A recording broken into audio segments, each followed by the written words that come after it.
তাহলে কি ধরে নিব যে তারা আসলে প্রশাসনের উপর এখনই হস্তক্ষেপ শুরু করে দিয়েছে? সাক্ষাৎকার নিতে আসেন, তখন আমার কানে কে যেন অদৃশ্যভাবে বলে যে, প্রিয় রাবিয়ান ভাই ও বোনেরা, আবার লক্ষ্য করে শুনুন, ভোট চাওয়ার আর মাত্র ৫ ঘন্টা বাকি আছে। যারা এখনো ভোট চাননি তাড়াতাড়ি ভোট চেয়ে নিন। তাই বেশি কথা বলবো না। রাকসু নির্বাচন একদম আমাদের দোরগোড়ায়। আমরা বহুল প্রতীক্ষিত প্রায় ৩৫ বছর পরে আমাদের রাকসু নির্বাচন অনুষ্ঠিত হতে যাচ্ছে।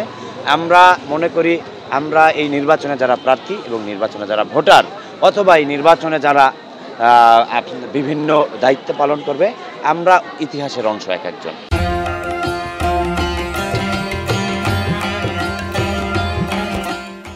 এই রাকসু নির্বাচনের সর্বোচ্চ সিদ্ধান্তদাতা কে?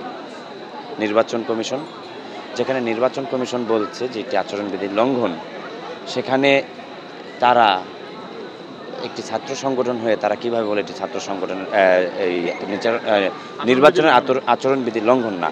তো তাহলে কি ধরে নিব যে তারা আসলে প্রশাসনের উপর এখনই হস্তক্ষেপ শুরু করে দিয়েছে? তাহলে নির্বাচিত হলে তাদের অবস্থা কি হবে? আমি শঙ্কিত।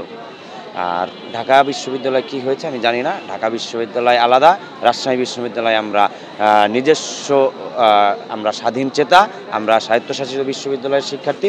আমরা ঢাকা বিশ্ববিদ্যালয়ের গল্প রাজশাহী বিশ্ববিদ্যালয় শুনতে চাই না।